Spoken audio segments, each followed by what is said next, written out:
Right, so ladies and gentlemen, we are pleased to continue our next presentation entitled The Role of English for Plurilingual EFL Learners with a linguistic background in Japan by Associate Professor Neku Shibata, Professor Simon Park. Um, Associate Professor Nekumi Shibata is at Kenda University of International Studies in Japan. Her research interests include language learner identity, Rural pluralism in Chinese learning and education, empowering minority students.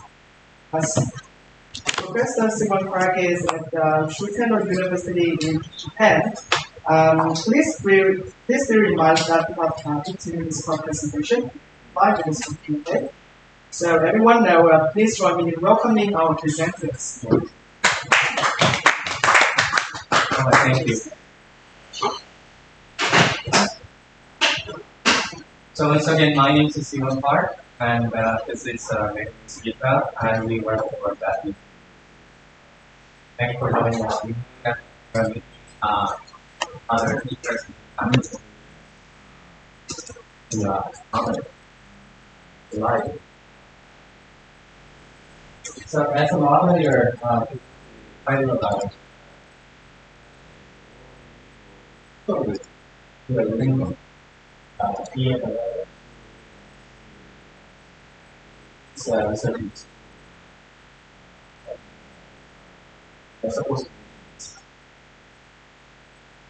Alright, so as a moderator, we only have, so we might have to skip slides.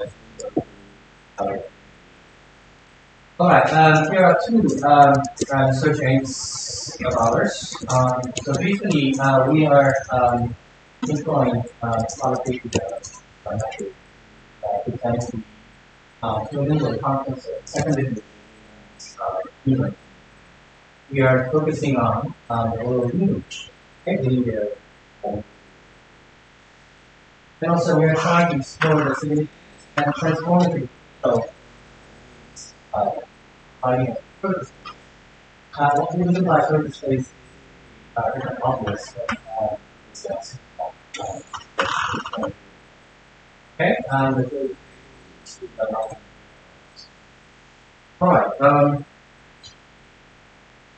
here's the outline. Okay, so let me just start by outlining two major things.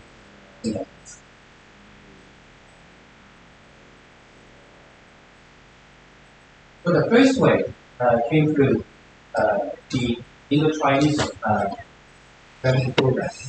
It ran from its 1975 to 2005. So during this time, Japan accepted just over 11,000 refugees and more than 8,000 open.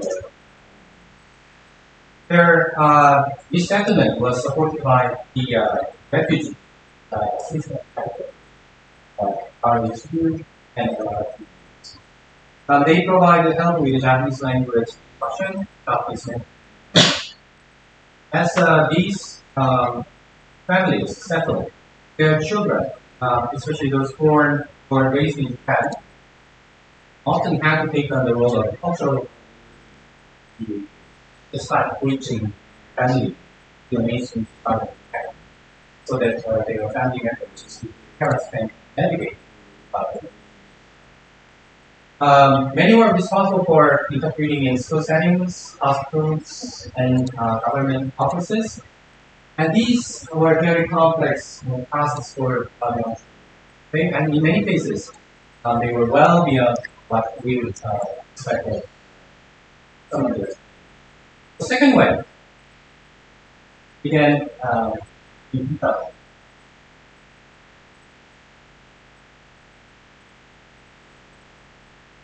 It's okay.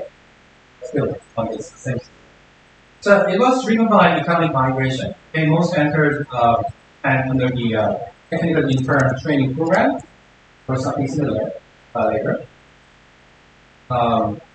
which was introduced to address labor shortages. Okay, as of January 25 this year, Vietnamese workers make up the largest foreign labor serving in Japan, surprisingly over 870,000. Just to give a sense of how many Vietnamese workers we have in Japan, that's like nearly a quarter of all foreign workers. But these migration pathways are not without choice, particularly for the children of these workers. Whether they arrived with their parents or were born in Japan, many face serious educational barriers, like limited Japanese instructions at home, frequent moves, or language. So these children often fall if behind the school in their service because they were not able to get the academic, the linguistic support from their families, from their parents. Many children were suffering from.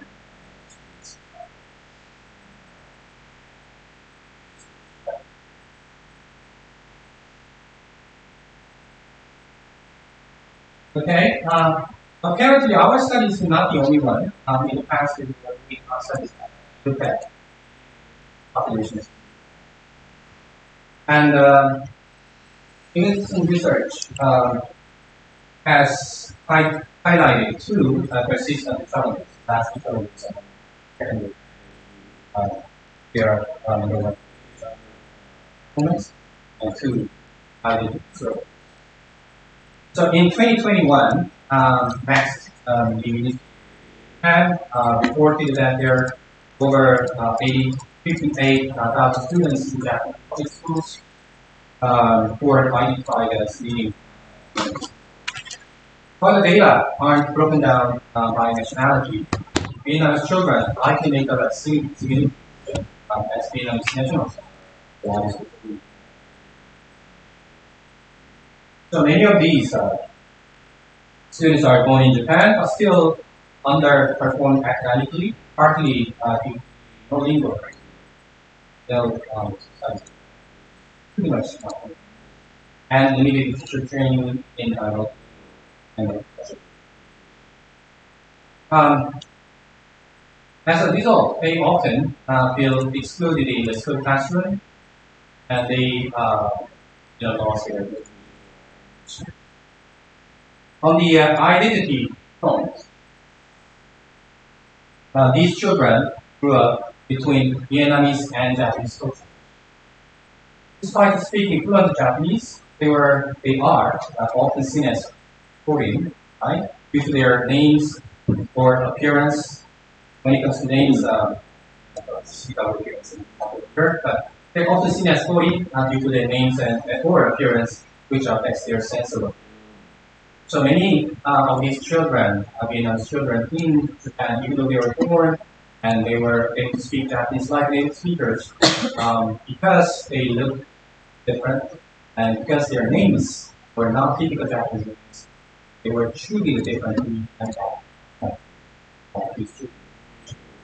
So, interestingly though, this is a primary topic of our discussion today, but English can provide a neutral identity space, neutral, a way for them to view themselves not as in between, okay, Japanese and Vietnamese, but in between somewhere, like in terms of language, it's like intellect, right?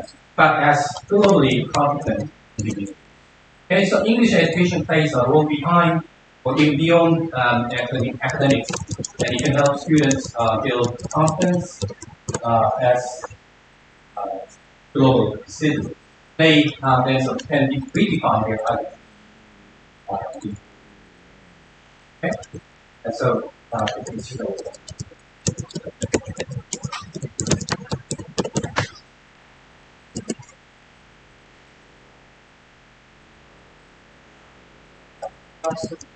I'd like to mention two important questions.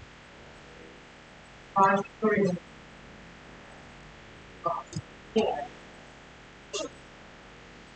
Some keywords.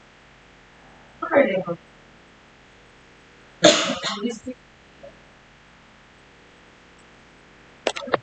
and expresses dynamic right? Awareness is awareness, social, also the sources.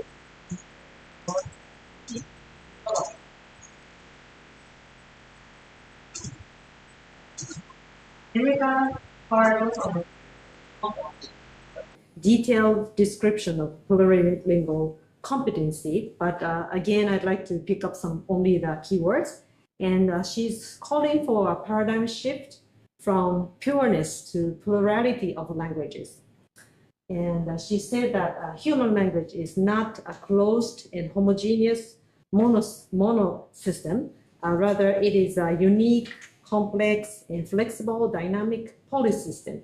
And she emphasizes the normality and inevitability of plurilingualism by saying that we are all plurilingual. Okay, and the next important notion is Homi Bhabha's third space, which is one of the post-colonial theories. And here I will briefly explain by borrowing some other scholars' works. And the first is Bandari. He describes third space as an interstitial space of cultural encounter in which the colonizer and the colonized, they negotiate, producing hybridity in culture. In the same way, Garcia and Wei, they say that it enables speakers to negotiate and redefine their identities beyond traditional monolingual or monocultural framework.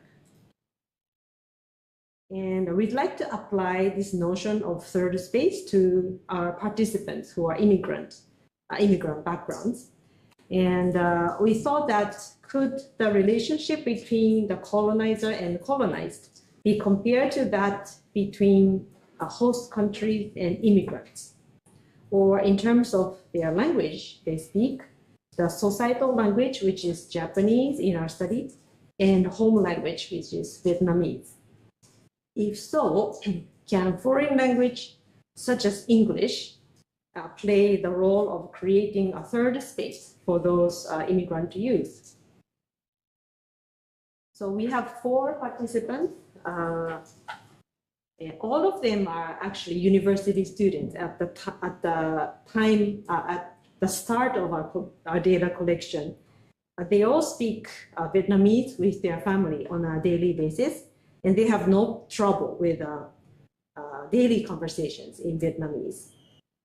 These names are all pseudonym, and those with Japanese names, for example, number 1, Masumi, and 3, Kenji, they are ethnically Vietnamese, but they have a Japanese nationality, so their names, they go by with the Japanese names. Number 2, Yang, and number 4, He, they still maintain their Vietnamese nationality, so they go by with their Vietnamese names. So we started our data collection right before the spread of COVID-19. So we've been collecting our data for quite a long time. And so it's a longitudinal trace study.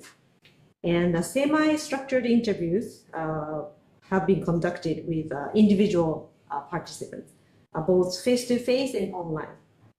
And all the interviews were recorded with their consent and transcribed and qualitatively analyzed. So let me briefly explain each participant. So Masumi, she majored in Vietnamese and Japanese. Her university offers a double major program, so that's why she majored both languages. Before entering the university, she showed her lack of confidence in Vietnamese.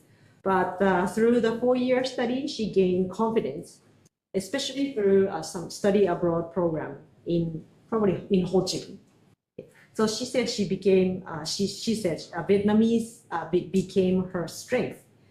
As for English, actually, she was one of my students in the English class, and she was quite a motivated learner. And a year before her graduation, she took a one-year leave from school, and she experienced a 10-month working holiday in Australia, where her aunt is still living. And later on, she said that she found another self, which she called Lina, with an English name, who speaks more confidently and thinks more positively in English. So as you know, in Vietnamese or in Japanese, we use honorific form for elderly or someone superior to you. But in English, she said that she doesn't have to care about those honorific forms, which is one of the reasons I think she feels free. And now she's working for a company in Japan. And actually, her family is originally from Ho Chi Minh. So I emailed her a couple of days ago saying that I'll be visiting Ho Chi Minh. And then she said that, so I asked her, do you still use English in your daily life? And she said, yes. And she said that English serves as a way to escape from the reality. So what she meant by escape from the reality is that because she's working in a Japanese company, she's immersed in Japanese most of the time, but at home she uses Vietnamese with her parents and the grandparents. So English serves as something different from either work or home. So literally, she said it's like a third space for her. And the next participant, Yang, he majored in English. And he has no problem with the daily conversation, but again, he wanted to travel to Ho Chi Minh with his Japanese friend, and he found himself unable to understand what the local people were saying, which shocked him quite a lot. But for English, he had a very strong confidence and high motivation since he was in junior high school. So he looked for a university where he could major in English while also studying Vietnamese. He didn't want to lose his Vietnamese proficiency, so he wanted to take some classes. So his initial dream was to become an interpreter in English and Japanese. He had a really clear goal of his career using English. And the third participant, Kenji, he majored in economics, and again, he speaks Vietnamese without any trouble with his family. And actually, he said that he experienced a very difficult time when he was in elementary school because of his Vietnamese name. He used to have a Vietnamese name, in which he said that it's quite long and very difficult for Japanese to pronounce. So he said almost every day his teacher mispronounced his name, which he was really upset about, and he was really hurt. So to him, he wanted to stand out, and he wanted to, let's say, have a strong self. And then one of the ways was to study English hard so that he can compete or he can defeat others. And not only English, he studied hard with math and Japanese. And then finally, he passed a very difficult entrance exam for a prestigious high school. And then later, he said that his parents were so competitive about their child's education.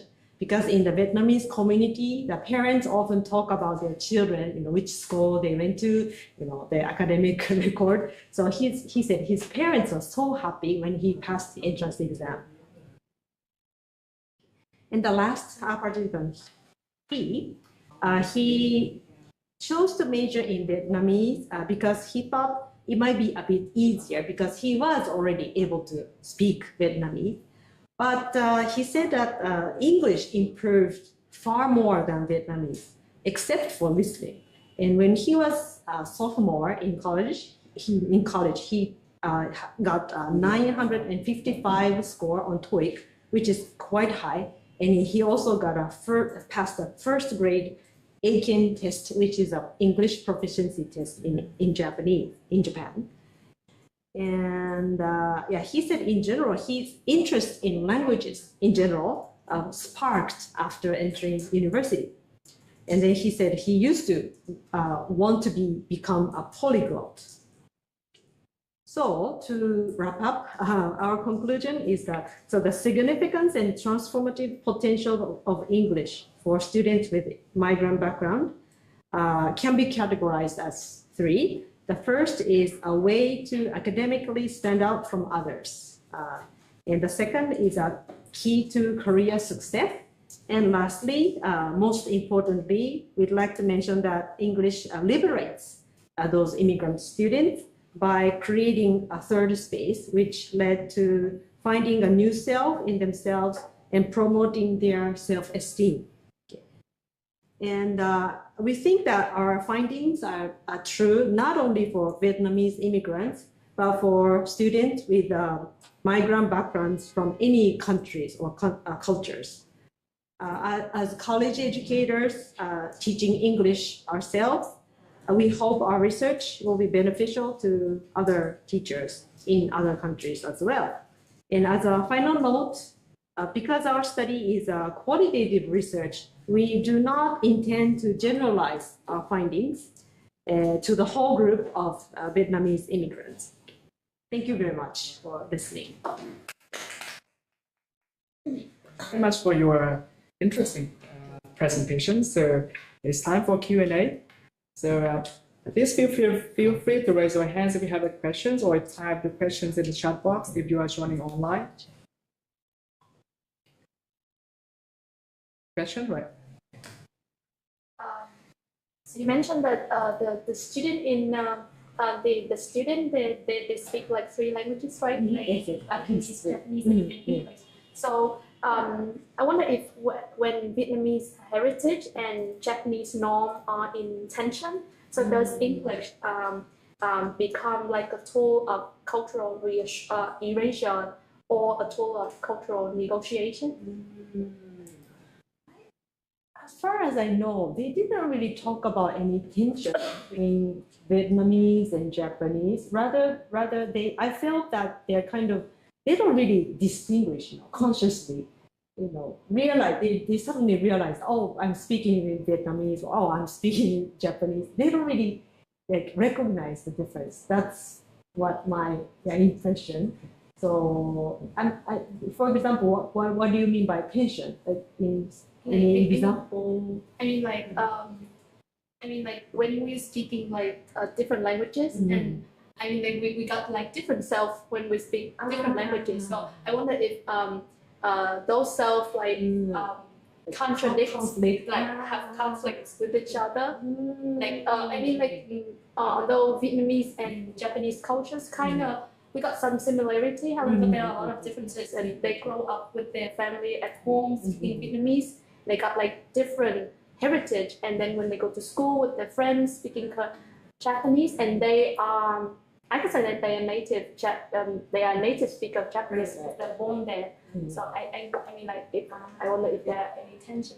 Yeah, one thing that came up to my mind is that one of the participants, Yang, he said that they were all raised in Japan, so they naturally acquired Japanese, and at the same time Vietnamese too, because their parents always spoke to them in Vietnamese. So in that sense, they naturally acquired 2 languages. But the norm, like you said, the cultural norm, because they live in Japan, they kind of have a Japanese way of thinking. But their parents are not necessarily Japanese in that sense. So sometimes they have a conflict with their parents. What their parents think, what is the standard, conflict with their standard. That happens a lot. Not because of the language, but I think the cultural norm. So I remember that in when you mentioned the very first participant, he said that she speak English because she want to escape from she want to escape. So I mean, like she's kind of think Japanese and Vietnamese is in the same group, so she want to escape both Japanese and Vietnamese because she used English. That could be true, because after she experienced a working holiday in Australia, and I met her after she came back to Japan, and she looked so different from what I knew. So I think in a sense that she found a really new self, after experiencing the English, environment.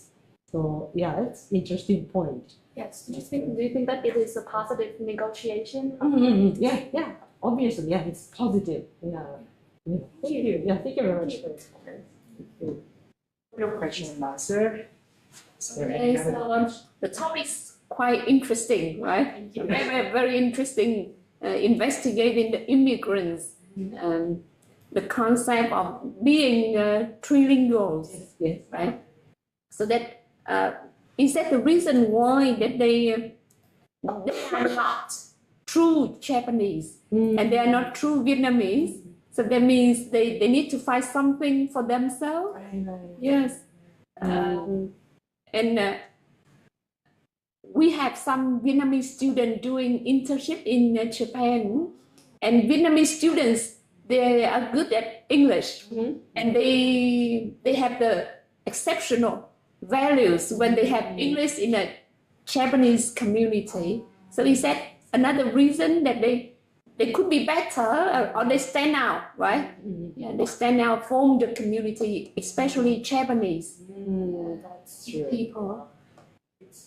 Generally speaking, Japanese Yeah. are very but Japanese, they do not pay attention to learning English, and they do not focus much on learning English, right? Right. And Vietnamese people, when they could communicate well in English, so they feel that they are so special. yeah. And then the people that where they work say, "Oh, you are number one because you can speak to foreigners in English." So that make them feel better, right? Feel special in their position. And in those cases, work the immigrants that they could never be Japanese. Do you think so? Well, yeah, that's how they think, whether whatever way I call them, they have their own image of They're themselves. different. Right, but Because to the me, first generation, they were born in Vietnam, right? Yeah. their parents were first generation. Our participants were born in Japan. Oh, in Japan. So, Okay. yeah. So to them, I think Vietnam is also another country. I think. Okay, yes. It's not really a foreign country because they are. And how about Japanese? Do they feel that they're really Japanese? Well, they want to. I think they want to be But accepted. they're not, right? Because their parents are Vietnamese. Yeah, and They then truly their appearance, they look It's different. similar, or different. So that happens a lot to the second generation, I think. Okay. Thank Thank you you. very much for your comment. Right. Thank you. Thank you for Very sharing. interesting discussion. So may I invite the presenters to come here so that we can give you certificates? Okay. Thank you.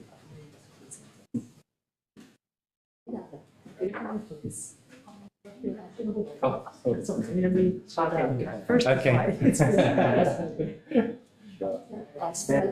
Đúng không? Thank you. Thank you so much. Chụp chung với họ. Okay, so we can join you. Yeah, please come join us. Yeah, please join us. Yeah, please.